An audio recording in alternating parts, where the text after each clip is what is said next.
Meron po akong rice cooker dito, guys. Ayan, kasi sira ng ating rice cooker. Matagal na. Ang aking ginagamit na rice cooker ay hiram ko lang. So, it's time na isoli ko na, baka masira ko siya.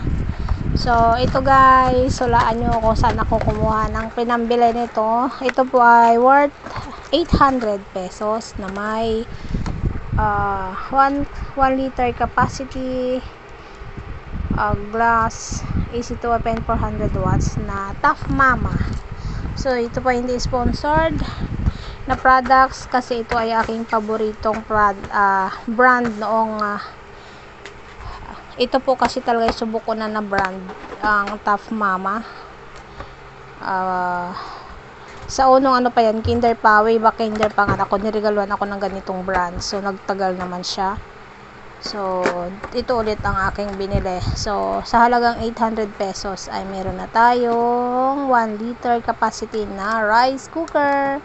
Salamat YouTube. Pang-apat na salary ay ito ang aking naipundar.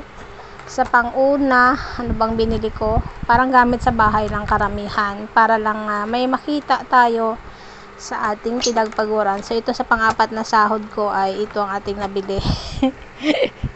Nauubos kasi ng paunti-unti ang ating salary. So, mas maganda na bili natin siya ng mas kailangan ko. So, ito ang aking nabili sa aking pang-apat na salary. Worth 800 pesos. So, magagamit ko talaga to guys. Pero hindi po ito sponsored. So, buksan natin. Ito po siya.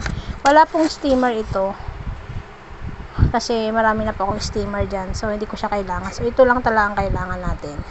So, meron siyang cover with black holder. Then, meron siyang pre-cups. And then, ito po ang manual. How to operate. Ayan, Tough Mama. Dati po kasi itong Nikon.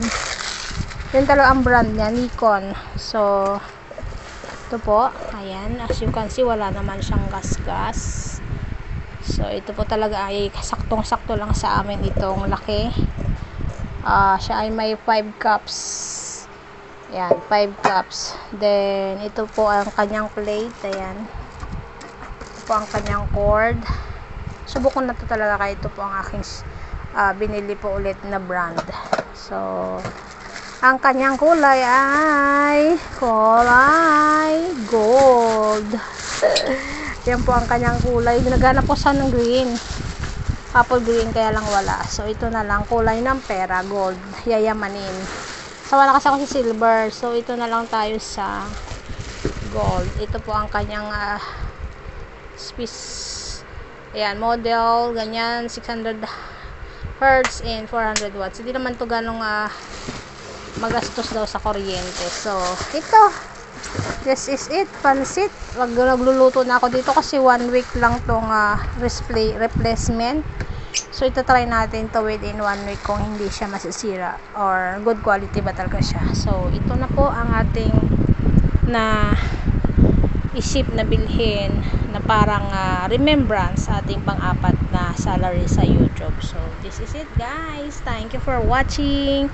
And see you on my next one, Madiscarding Nanay 19. Don't forget to like my videos and subscribe, and especially click the notification bell para updated po kayo always sa aking upload videos. See you on my next one. Bye bye. God bless everyone. Sarangyo.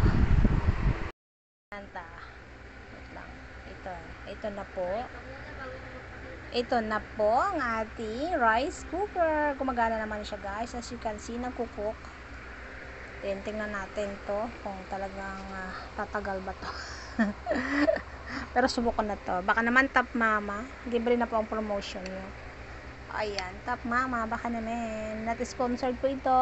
Saing tayo. Paano magsaing? Ganyan lang po. Ayan. Thank you for watching again. See you on my next one. Bye-bye. Sarangyo.